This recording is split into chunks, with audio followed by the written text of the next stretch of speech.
It was a crime so gruesome and horrific that the town just canceled Halloween. A 17-year-old boy brutally kills both of his parents, and then his town believes that he did it because he was being possessed by a demon. It's October, it's my favorite month, it's my birthday month, and since it's October, it's spooky season. You guys have been begging me to cover the most horrific and terrifying true crime cases I know, and all I gotta say is, be careful what you ask for. No, seriously, this one is awful. The Brooks family lived in Bel Air, Ohio, a little small town where everyone knows everyone and everyone knows your business. From the outside, the Brooks family appeared to be your average, happy, normal Catholic family. You have mom, dad, and 3 sons, but behind closed doors, reality may have been a lot darker than anyone knew. There were rumors in town that the father of the household, Terry Brooks, was an abusive, angry alcoholic who primarily took out his violence and anger on his wife and his middle child, Nathan Brooks. Before experiencing vicious abuse at the hands of his own father, Nathan was described as being sweet,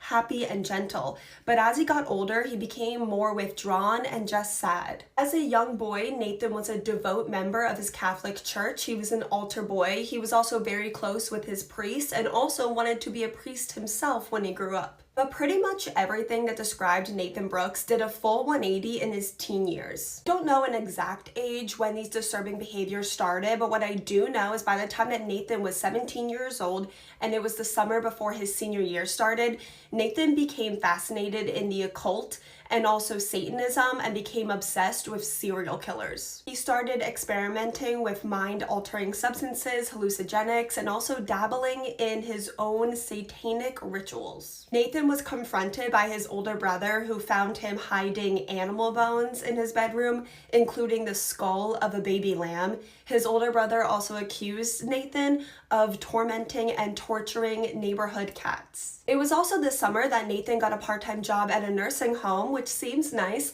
but while at the nursing home, he became obsessed with patients that were close to death so that he could study and watch them slowly die. It was also around this time that Nathan himself realized that he was not the same as other people, like it wasn't already completely obvious to everyone else. But Nathan says that he realized this after 2 of his very close friends passed away in the same year, and at their funerals he would watch all these other people grieve, but he did not feel any strong emotions himself and only found himself wondering what was going to happen to their bodies after they died, like how they were going to, decompose.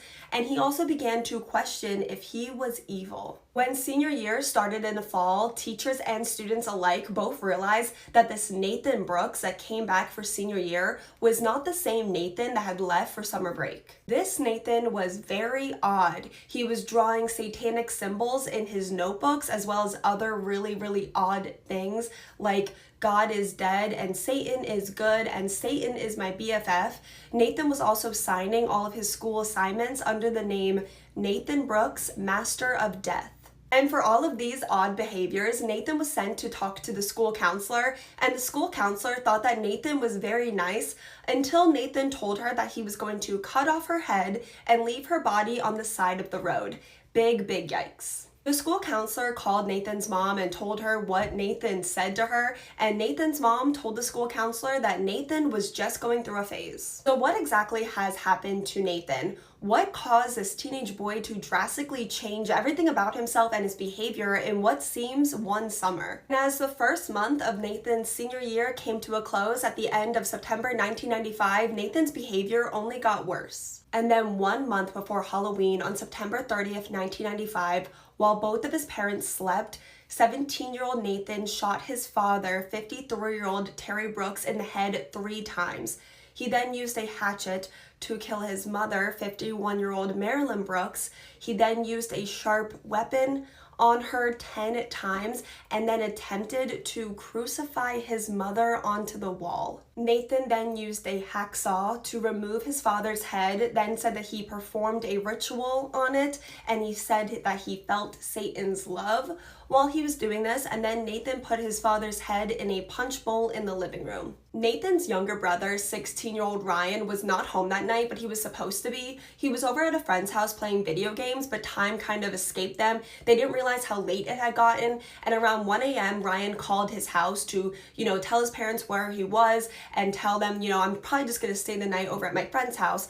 But his parents did not answer the phone. His brother Nathan did, after just killing both of their parents. And Nathan told Ryan that, you know, mom and dad actually want you to come home, so come home right now. By the time that Ryan got home, his brother had already left. He found it odd that all the lights were on because at this point it was around 3 a.m. and, you know, his father has to get up for work early in the morning. At only 16 years old, Ryan was the one to find this gruesome scene, blood everywhere and his father's head laying in a punch bowl. Nathan was found shortly later just walking around. He was arrested and he made a full and detailed confession and also confessed that he planned to kill his younger brother Ryan and then go on a killing spree. Multiple hit lists were actually found in Nathan's room and also at his locker at school, but the first 3 names were always his brother, his mother, and his father. Several names also had what Nathan planned to do to them, like how he planned to kill them, written next to the names, like Skin and SA. Some of the other names on Nathan's list were Ashley, Mike, Jill, Corey, Dave, Ryan, Jason, and Justin. And when the media in this really small town heard about this horrific case that happened in their small town, they ran with it. And there was mass panic throughout the entire community that there was a satanic cult in their town. And I cannot believe that they were even able to do this, but the media even published Nathan's hit list in the newspaper, which caused even more terror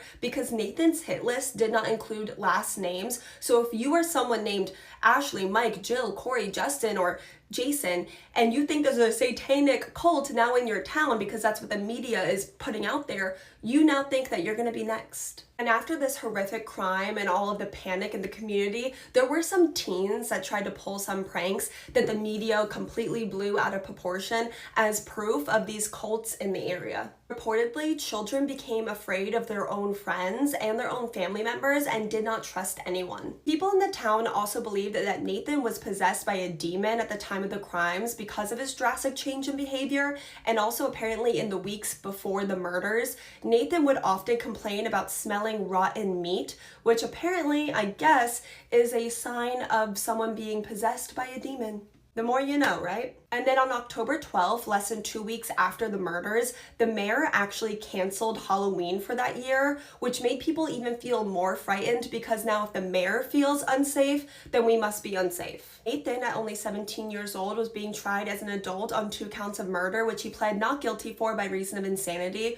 During his trial, they actually played his confession tapes for the jury, where you could hear Nathan laughing hysterically as he detailed in gruesome, terrifying detail how he killed his parents. You could also hear Nathan on this confession tape saying that he planned this huge murder spree where he planned to kill everyone that trusted him. And reportedly, Nathan actually cried while this tape was being played in his trial. From everything I've read, it appears that Nathan's surviving family stuck by him through his trial and still continue to stick by him, but I don't know how accurate that information is. And I did find one nice detail I can report to you guys in this whole terrifying true crime case.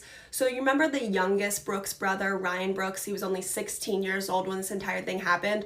Well, the community actually all came together and raised money to pay for his college, which I thought was nice, and I did want to share that with you guys. And Nathan Brooks was found guilty on all charges, and apparently he showed no emotion while that was read out. He was sentenced to 40 years to life in prison with the possibility of parole after 30 years. And from what I've read, apparently he's eligible for parole on September 18th, 2025.